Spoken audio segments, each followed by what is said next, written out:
in today's video I thought I'm going to take you guys with me and show you how I sew a 19th century inspired bodice. So for those people who don't know what a bodice is, I did some researches. It's actually a Wikipedia article, but for those people who don't know what this is, I thought I'm just going to explain it for a bit so you know what this video is actually about. So a bodice refers to a separate upper garment that has removable sleeves or no sleeves, often low cut, worn in Europe from the 16th centuries to the 18th century, either over a corset to achieve a fashionable shape and support the bust. The bodice was frequently stiffened with bands, a type of reed or whalebone. The bodice was separate from the corset of the time because the bodice was intended to be worn over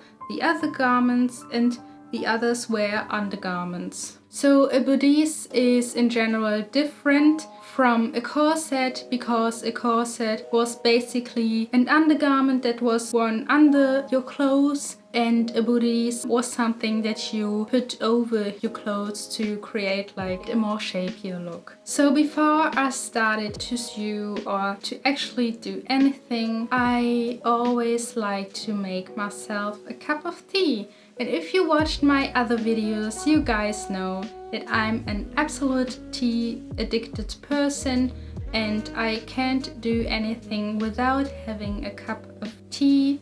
And so I made myself a whole teapot of tea actually that I'm going to drink during my sewing sessions. And what I basically did before doing the embroidery is measuring myself out and putting the desired shape that I wanted to have on a piece of paper. And after that I transformed the desired look on a piece of fabric and sewed all the different parts together. What I always do before actually embroidering the bodice is drawing the desired shape of the mushroom on the fabric, so I just have to stitch over the lines, and that's actually the preparation that I did before doing the embroidery.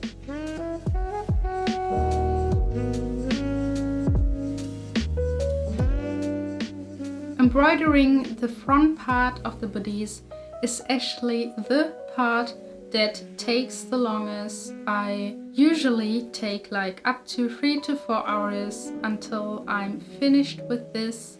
And that's why I decided to finish the bodice the next day, because I would have spent a lot of time till 3 o'clock or 4 o'clock in the morning if I wanted to finish this. And I know for myself that in the late evening times I'm absolutely not concentrated, so I decided to finish the bodice the next day. The next day we very spontaneously decided to take a small trip to the city and buy some coffee and have a little walk around the city and just catch some fresh air and see something different than always our flat. So going back to sewing the bodice, I moved on to do the inner fabric of the bodice. So what I basically did is laying the bodice front part and side parts on top of the other fabric and just cut it out. I usually take a scissors for this, but I couldn't find it, so I just went on with my rotary cutter. And don't worry, I don't always use a rotary cutter on my bare floor. I just couldn't find my scissors and just went on with using my rotary cutter.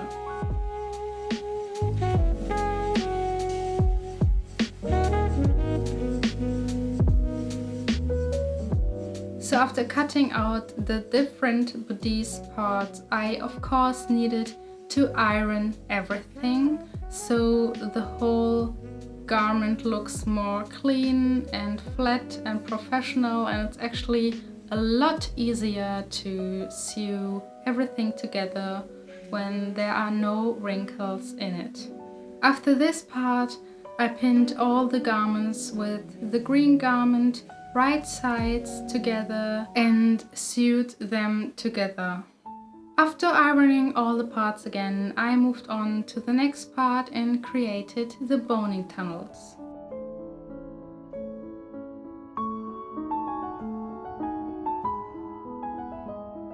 After this is done, I put all the boning into the tunnels and sewed the bottom part of the bodice together, and also did the same thing with the other pieces. After sewing all the parts together, I added some green garments to the front of the bodice, just to make sure that everything is secure and beautiful and neat. And this is actually the last part of sewing the bodice. The only thing that is now missing are the holes to put the satin ribbon in, but I decided to do that the next day because I was actually pretty tired and just wanted to go to sleep. So this was a very small glimpse on how I do my bodices and also how I actually prep my Etsy orders. If you guys are interested in the bodices, please look into the description below. I put the Etsy link to the bodices in there, so if you want to have one, you can buy it, and the link to it is in the description. If you guys want to have a more specific video on how to sew this bodice, then please write it in the comment section below so I know if you guys want to have more videos like this. And if you like this video, please subscribe to my channel and give this video a thumbs up. I'm very happy to see people liking my video, and I hope we will see each other next time, and I'm saying goodbye for now. Bye!